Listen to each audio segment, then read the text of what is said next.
तो teaching is most difficult task. जरूरी चीजें आपके अंदर पेशेंस बहुत होना चाहिए। मिलते हो, they are from different states, different culture. अच्छा फील होता है, इट मेक्स मी फील। क्योंकि कुछ अच्छे बच्चे होते हैं पढ़ने वाले, वो तो फेवरेट हो ही जाते हैं, बट कुछ नॉटी स्टूडेंट है वो भी कई बार अच्छे लगने लगते हैं। देखिए कॉर्पोरेट में आप काम तो सिर्फ ऑफिस तक ही करते हैं, लेकिन स्ट्रेस घर तक लेकर आते हैं। एकेडमिक्स में शायद आप काम जरूर घर पर लाते हैं, पर वो स्ट्रेस कि सामने वाला अगर कोई भी काइंड ऑफ क्वेश्चन रेज कर दे तो हमें उसका आंसर पता होना चाहिए। तभी का यूजीसी नॉर्म्स जो कि है 7 सीपीसी का मिनिमम क्राइटेरिया, उनको फॉलो करती है। Hi everyone, welcome back again to my channel replenish education and I hope you are doing good. So guys, आज बात करते हैं वेल डिमांडेड टॉपिक की, क्योंकि आप सबको पता है मैं बहुत टाइम से असिस्टेंट प्रोफेसर वैकेंसी वीडियोस लेकर आती रही हूँ। तो आज इसी पर ही हम पॉडकास्ट शुरू करने जा रहे हैं कि अगर हमें असिस्टेंट प्रोफेसर बनना है तो हम कैसे बन सकते हैं। क्योंकि मेरे बहुत से सब्सक्राइबर्स हैं, मेरे स्टूडेंट्स हैं, बहुत से कैंडिडेट्स हैं जिनको डाउट रहता है कि हम असिस्टेंट प्रोफेसर बन कैसे सकते हैं, प्लस इस कैरियर के पॉजिटिव नेगेटिव पॉइंट क्या है,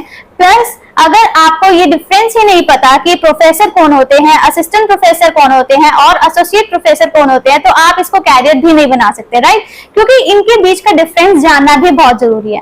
और बहुत से कैंडिडेट्स हैं जिनको बहुत सी क्वेरी होती है कि हम कैसे ये अचीव कर सकते हैं, क्या मिनिमम एलिजिबिलिटी है, क्या हमें रिसर्च पेपर ज्यादा पब्लिश करने पड़ते हैं, क्या हमें सैलरी स्केल अच्छा मिलता है।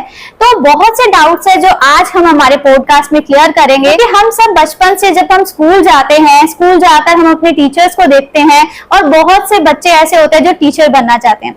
फिर हम कॉलेज में जाते हैं या यूनिवर्सिटी में जाते हैं और बहुत से बच्चे हैं जो प्रोफेसर बनना चाहते हैं अपने ही प्रोफेसर को देख के, राइट। इसीलिए आज हमने हमारे चैनल पर इनवाइट किया है वेल एक्सपीरियंस्ड असिस्टेंट प्रोफेसर को, मिस्टर शुभम मिश्रा को। So first of all I welcome you और थैंक यू भी बोलना चाहती हूँ अपनी तरफ से, प्लस अपने सब्सक्राइबर की तरफ से, क्योंकि आप आए हैं और हमारे सब्सक्राइबर्स के डाउट आपके थ्रू क्लियर होने जा रहे हैं। So welcome mister Shubham Mishra. Thank you Tamanna for inviting me on your channel. So I will try to give answers for your question. जो लोगों के डाउट्स हैं आपके सब्सक्राइबर के या व्यूअर्स के, जो जानना चाहते हैं कि प्रोफेसर बनने के लिए क्या क्वालिफिकेशन की रिक्वायरमेंट है, क्या एलिजिबिलिटी क्राइटेरिया है और दूसरी चीजें भी। तो शुभम, मैं जितना आपको जानती हूँ, आपने कॉर्पोरेट में भी काम किया है, आपने स्कूल में भी काम किया है और राइट नाउ आप यूनिवर्सिटी में टीच कर रहे हैं। और एक और चीज ऐड ऑन करना चाहती हूँ कि शुभम जो है वो सीए फाइनलिस्ट भी रह चुके हैं। तो हम हमारा जो क्वेश्चन है वो यहीं से स्टार्ट करते हैं कि आप सीए फाइनलिस्ट थे तो आपने वो ड्रॉप क्यों किया? सबके अंदर कहीं ना कहीं बचपन से ही एक ख्वाहिश होती है टीचर बनने की, तो शायद मेरे अंदर भी थी कहीं ना कहीं। बट इन द बिगिनिंग मेरे पास भी शायद एक करेक्ट करियर पाथ नहीं था। आई वॉज ऑल्सो सर्चिंग कि मुझे क्या करना चाहिए। तो I started with my career objective in the corporate world. I started doing CA, but उसके बाद मुझे कहीं ना कहीं जो बचपन की ख्वाहिश थी टीचर बनने की, वो कहीं ना कहीं छुपी हुई थी। आपने कहा ना कि हर कोई बचपन से ही टीचर बनना चाहता है, तो कहीं ना कहीं मेरी भी एक ख्वाहिश थी टीचर बनने की।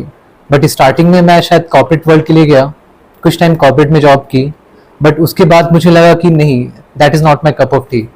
और मुझे लगा कि शायद टीचिंग ही सही करियर है मेरे लिए। So I mould my career from corporate to academic. तो जैसे कि आपने डिफरेंट फील्ड में काम किया है, तो मैं सबसे पहले यही क्वेश्चन पूछना चाहूंगी, why you switch from corporate to academics? When I was working in the corporate world, it was very good job, but एक टाइम के बाद आई स्टार्टेड फीलिंग बोर। मुझे लगा कि ये 10 to 5 वाली जॉब मेरे लिए नहीं है। इन एकेडमिक्स आप हर साल नए स्टूडेंट से मिलते हो। They are from different states, different cultures, they are young, they are having fearless attitude, they have different opinions, right?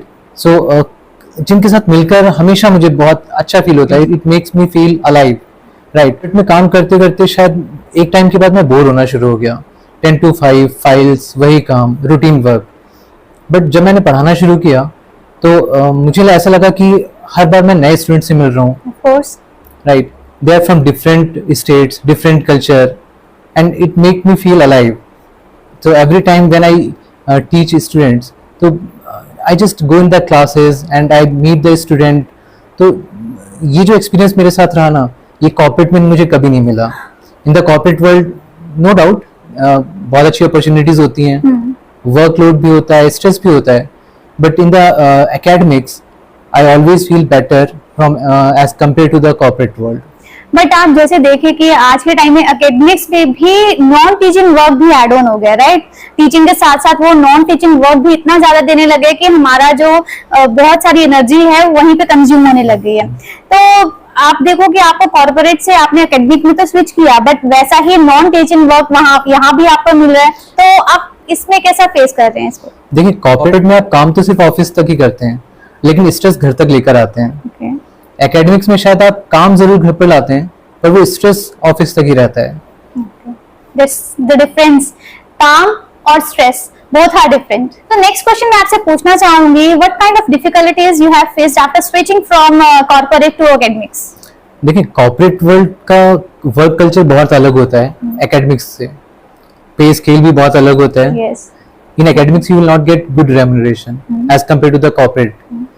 But कहीं ना कहीं अगर हम बात करें कॉर्पोरेट में जो आप प्रैक्टिकली चीजें कर रहे हो और एकेडमिक्स में जो चीजें हम पढ़ रहे हैं थियोरेटिकली, इन चीजों को आपको लिंक अप करना होता है। तो मेरे लिए बहुत इजी था, जो चीजें मैं प्रैक्टिकली कर रहा था कॉर्पोरेट में, उन्हीं चीजों को मैं जो थियोरेटिकली एक्सप्लेन करना था। And it also help me a lot, क्योंकि मेरा जो कॉर्पोरेट वर्ल्ड का एक्सपीरियंस था उसे मैंने स्टूडेंट के साथ शेयर किया। तो ये मेरे लिए बहुत ही आसान था, स्टूडेंट्स के लिए भी बहुत इंटरेस्टिंग था कि जो चीजें वो थियोरेटिकली पढ़ रहे हैं उसके प्रैक्टिकल चीजों के साथ में उसको लिंक अप कर पा रहे हैं। Okay. चलो, आपके पास तो एक्सपीरियंस था कॉर्पोरेट का, तो जो कैंडिडेट्स है जो इनका फर्स्ट कैरियर ही एकेडमिक्स है, तो वो क्या डिफिकल्टीज फेस करते हैं जब ये इस फील्ड में आते हैं? देखिए, हम सबको लगता है कि टीचिंग बहुत ही आसान टास्क है। शायद इंडिया में हम सब में से कोई भी करियर अगर नहीं ऑप्ट कर पाता तो उन्हें लगता है कि टीचिंग तो एक ऑप्शन हमेशा ही रहता है हमारे पास, लेकिन रियलिटी बहुत अलग है इससे। अगर हम रियल लाइफ की बात करें तो teaching is most difficult task, क्योंकि आपको यहाँ पर यूथ के साथ इंटरेक्ट करना है, हर किसी का अपना डिफरेंट ओपिनियन है उनका। आपके अंदर सबसे जरूरी चीज है, आपके अंदर पेशेंस बहुत होना चाहिए इन टीचिंग, राइट। देखिए, एज अ टीचर अगर मैं बात करूं, you have to prepare yourself first, right, then you will have to teach your student. और आपको हमेशा तैयार होना चाहिए नए नए चैलेंजेस के लिए। हर बार जब आप क्लास में एंटर करते हो आपको नहीं पता आज कौन से चैलेंजेस आप फेस करने वाले हो। अगर हम एकेडमिक्स की बात करें तो शायद आपको 2 घंटे की क्लास के लिए शायद 4 घंटे प्रिपेयर करना होता है, जो लोगों को दिखता नहीं है। वो आपकी जो पीछे की मेहनत है ना, कई सालों की मेहनत, जब आप क्लास में जाके वो 1 घंटे का लेक्चर लेते हो स्टूडेंट्स के साथ में, उसके पीछे आपके कई साल की मेहनत होती है, कई साल का एक्सपीरियंस होता है, घंटों की प्रिपरेशन होती है, उसके बाद जाके आप टीच कर पाते हैं अपने स्टूडेंट्स को। और हमें ऐसा टीच करना होता है कि सामने वाला अगर कोई भी काइंड ऑफ क्वेश्चन रेज कर दे तो हमें उसका आंसर पता होना चाहिए। तभी एक अच्छा टीचर वही है जो स्टूडेंट के हर क्वेश्चन को सॉल्व कर सके, हर क्वेश्चन का जवाब दे सके, हर क्वेरी को रिजॉल्व कर सके। सो बढ़ते हैं हमारे नेक्स्ट क्वेश्चन की तरफ। आप अपने स्टूडेंट्स को कैसे हैंडल करते हैं, स्पेशली नोटिस स्टूडेंट्स को? देखिए, जब आप एक क्लास को पढ़ाते हैं उसमें हर तरीके के स्टूडेंट मिलेंगे आपको। कुछ स्टूडेंट ऐसे होंगे जो आप जितना पढ़ाओगे उससे ज्यादा पढ़ के आएंगे, एडवांस में प्रिपेयर होके आते हैं। They are very good students, they always want to be in the good books of teacher. कुछ एवरेज स्टूडेंट्स होंगे जिन्हें आपको थोड़ा स्ट्रिक्टली बिहेव करना होगा, बट वो पढ़ लेते हैं। कुछ ऐसे स्टूडेंट भी होंगे जो बिल्कुल नहीं पढ़ना चाहते। सो एज अ टीचर ये आपके लिए बड़ा चैलेंज होता है, क्योंकि इन सबको आपको एक साथ हैंडल करना होता है। बिल्कुल।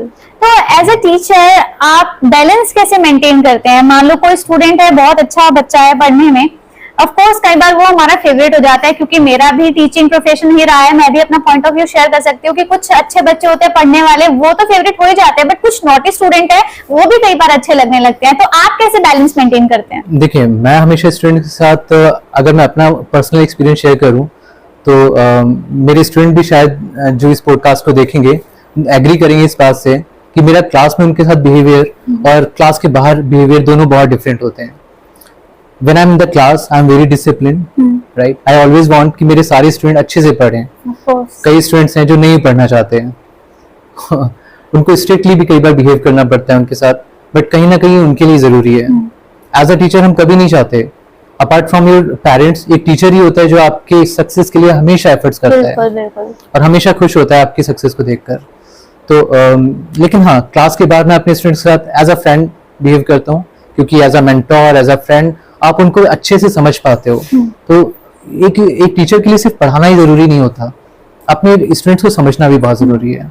अगर एक बार आपके साथ आपके स्टूडेंट का एक अच्छा बॉन्ड बन गया तो वो क्लास में भी अच्छे से पढ़ेगा और आपके वो चैलेंजेस धीरे धीरे कम होने शुरू हो जाएंगे। सो एज अ टीचर अगर मैं बात करूं तो स्टूडेंट के बीच में कभी भी डिस्क्रिमिनेशन नहीं करना चाहिए हमें, चाहे वो अच्छा हो बुरा हो, हमें सबके साथ सेम बिहेव करना होता है, राइट। तो डिस्क्रिमिनेट नहीं कर सकते हम कि कोई बहुत अच्छा है तो हमारा, no doubt as a personally हमारा जरूर कोई ना कोई फेवरेट स्टूडेंट होता है, लेकिन वो क्लास के बाहर हो सकता है, क्लास के अंदर व्हाइल टीचिंग ये सब चीजें अच्छी नहीं होती है। बिल्कुल, क्लास के अंदर आपके लिए सारे स्टूडेंट एक जैसे हैं, क्लास के बाहर नो डाउट हमारे सबके कोई फेवरेट स्टूडेंट होते हैं, हम भी किसी के बहुत फेवरेट फैकल्टी होते हैं, किसी के लिए बहुत अच्छे मेंटोर होते हैं। तो ऐसे आप सभी स्टूडेंट्स को इक्वल ही रखते हैं जब टीच कर रहे हैं। एक टीचर वही होता है जो हर बच्चे को टीच करते टाइम पे इक्वली ट्रीट करे। ऐसा नहीं है कि हम लोग किसी को ज्यादा ध्यान दे रहे हैं और किसी को नहीं। Being a teacher I can also say कि एक टीचर के अंदर कभी भी डिस्क्रिमिनेशन नहीं आती है, वो हर स्टूडेंट को इक्वली ही तरह से टीच करना चाहता है। हाँ, कोई स्टूडेंट फेवरेट जरूर हो जाता है। एज अ टीचर हम हमेशा अपने स्टूडेंट्स के लिए अच्छा ही चाहते हैं। और शुभम, क्या नेट या पीएचडी कंपलसरी है अगर हमें यूनिवर्सिटी या कॉलेज में टीच करना है तो? As per the UGC norms NET is the minimum criteria. Of course. So अगर आपका नेट क्वालिफाइड है, you are eligible to become the assistant professor in the university. But अगर आपका पीएचडी है, नेट नहीं है, still you can join as the assistant professor. तो NET जो है वो minimum criteria. Yes, right. So एक और चीज इससे रिलेटेड पूछना चाहूंगी कि अगर मेरा इंटरेस्ट, अज्यूम करो कि मेरा इंटरेस्ट रिसर्च में नहीं है और मेरा इंटरेस्ट टीचिंग में है, तो क्या मैं अच्छी असिस्टेंट प्रोफेसर बन सकती हूँ? देखिए, बहुत सारे लोग जब टीचिंग प्रोफेशन को चूज करते हैं एज अ असिस्टेंट प्रोफेसर, तो बहुत सारे लोग ऐसे होते हैं टीचिंग में इंटरेस्ट होता है, रिसर्च में नहीं। So no doubt research is also very important, क्योंकि जब हम किसी टॉपिक पर रिसर्च करते हैं then we become specialise in that topic, हमें डेप्थ में नॉलेज पता चलता है और वो नॉलेज हम अपने शेयर कर सकते हैं अपने स्टूडेंट के साथ, अपने रिसर्चर्स के साथ। So yes, research is also very important, but at the same time you can not से कि एक अच्छा रिसर्चर एक अच्छा प्रोफेसर भी होगा, या फिर एक अच्छा professor at the same time एक अच्छा रिसर्चर भी होगा। They are the two different aspects और एंगल्स जिनसे हम देख सकते हैं चीजों को। ठीक है, तो जरूरी नहीं है कि एक अच्छा रिसर्चर है वो अच्छा टीचर भी बने, जरूरी नहीं है। बट हाँ, अगर हमें टीच करना है, तो अगर हमें एकेडमिक्स में रहना है तो रिसर्च जरूरी है, क्योंकि हम उस पर्टिकुलर फील्ड में, पर्टिकुलर टॉपिक में, पर्टिकुलर चीज में स्पेशलाइज हो सकते हैं। और उससे क्या है कि जैसे मैंने पहले भी बात की है कि एक टीचर वही है जो हमारे कैंडिडेट्स, हमारे स्टूडेंट्स के हर क्वेश्चन को सॉल्व कर सके। और अगर हमें स्पेशलाइजेशन चाहिए तो हमें रिसर्च जरूरी करनी होगी, तभी हम हर चीज को सॉल्व कर पाएंगे और बच्चों की क्वेरीज को रिजॉल्व कर पाएंगे। और कहीं ना कहीं रिसर्च हमारी स्किल्स को भी इनहांस करता है। जब हम किसी चीज को डेप्थ में जाके पढ़ते हैं, समझते हैं, हम अंडरस्टैंड कर पाते हैं, तब हम अपने आप को इनहांस कर पाते हैं उस पर्टिकुलर फील्ड में। So it definitely help you out in that particular profession. तो अब हम पढ़ते हैं बहुत ही इंपॉर्टेंट और बहुत ही इंटरेस्टेड टॉपिक की तरफ, जो कि है सैलरी स्केल। तो अगर हम प्राइवेट यूनिवर्सिटी या प्राइवेट कॉलेज में टीच कर रहे हैं, तो क्या वो यूजीसी नॉर्म्स जो कि है 7 सीपीसी का मिनिमम क्राइटेरिया, उनको फॉलो करती हैं? देखिए, टॉप यूनिवर्सिटीज जरूर इनको फॉलो करती हैं, लेकिन आज भी बहुत सारे कॉलेजेस, यूनिवर्सिटीज हैं जो नेगोशिएट करते हैं और इन पे स्केल्स को फॉलो नहीं कर रहे हैं। Of course, definitely they are looking for their own profit. So अगर हम कहें कि क्या वो सारे फॉलो कर रहे हैं, देन आंसर इज नो। तो ये तो बहुत जरूरी है कि अगर हमारे जो कॉलेजेस हैं वो यूजीसी नॉर्म्स के अकॉर्डिंग चल रहे हैं, तो वो सैलरी स्केल भी उसके अकॉर्डिंग ही पे करें।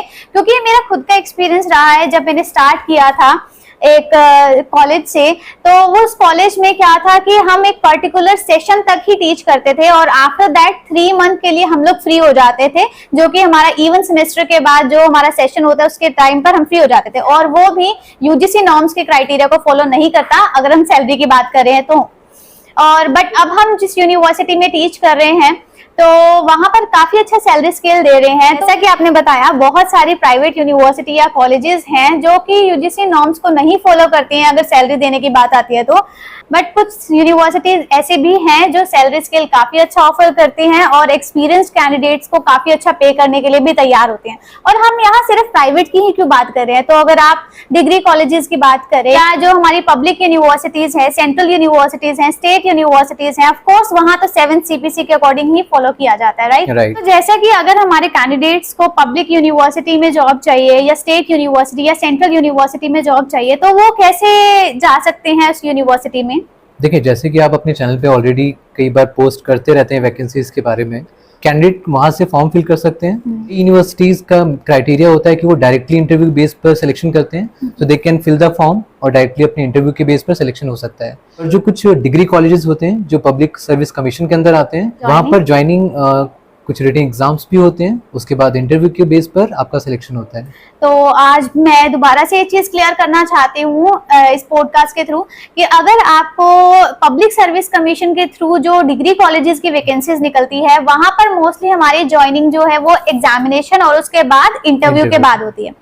बट स्टेट यूनिवर्सिटीज की या सेंट्रल यूनिवर्सिटीज की जो वैकेंसीज टाइम टू टाइम निकलती है या पब्लिश की जाती है, वहां पर मोस्टली शॉर्टलिस्ट किया जाता है एपीआई स्कोर्स के बेसिस पर, और आफ्टर दैट आपका इंटरव्यू लिया जाता है और उसके बाद आपकी ज्वाइनिंग हो जाती है, राइट? तो आई होप ये चीज आपको क्लियर हो गई है मेरे पॉडकास्ट के थ्रू। अभी मैं अपने इंटरेस्ट का एक क्वेश्चन पूछना चाहूंगी, क्योंकि मैंने आपके साथ काम किया है।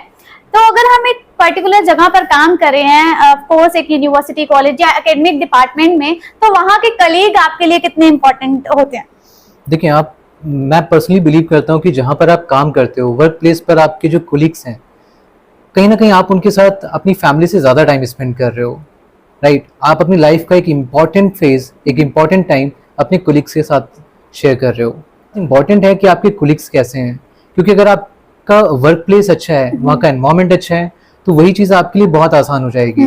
आप काम शेयर कर सकते हो एक दूसरे के साथ में, आप एक हेल्दी एनवायरनमेंट क्रिएट करते हो, और फिर वो बर्डन नहीं लगता कभी भी आपके लिए। बट अगर एट द सेम टाइम अगर आपके कोलिग्स अच्छे नहीं हैं, आपके सीनियर्स, आपके कोऑर्डिनेटर्स, आपके reporting head, if they are not good, वही काम आपके लिए बर्डन फील होगा, and it will be very difficult to survive in such environment. So I personally believe अगर आपको किसी भी जगह पर काम करना है, तो आपके कोलिग्स कैसे हैं, ये सबसे ज्यादा इंपॉर्टेंट होगा आपके लिए। तो शुभम, आपके थ्रू मेरे जो बहुत से सब्सक्राइबर्स है जिनको क्वेरी थी इस कैरियर को लेकर, वो आई होप क्लियर हो गई है, और थैंक यू सो मच कि आप आए। आई होप गाइज आपके सारे डाउट्स क्लियर हो गए हैं। इसके अलावा आपको कोई भी डाउट है तो कमेंट सेक्शन में मेंशन कर सकते हैं। साथ ही में इसका पार्ट 2 भी आने वाला है। पार्ट 2 में हम लोग रिसर्च के रिलेटेड बात करेंगे, ताकि आपकी रिसर्च पर्सपेक्टिव से भी टॉपिक्स जो है वो या क्वेरीज जो है वो रिजॉल्व हो जाएं। आई होप आप सबको ये पॉडकास्ट जो है वो इंटरेस्टिंग लगा है तो वीडियो को जरूर लाइक करें, चैनल जरूर सब्सक्राइब करें। So guys, thank you and have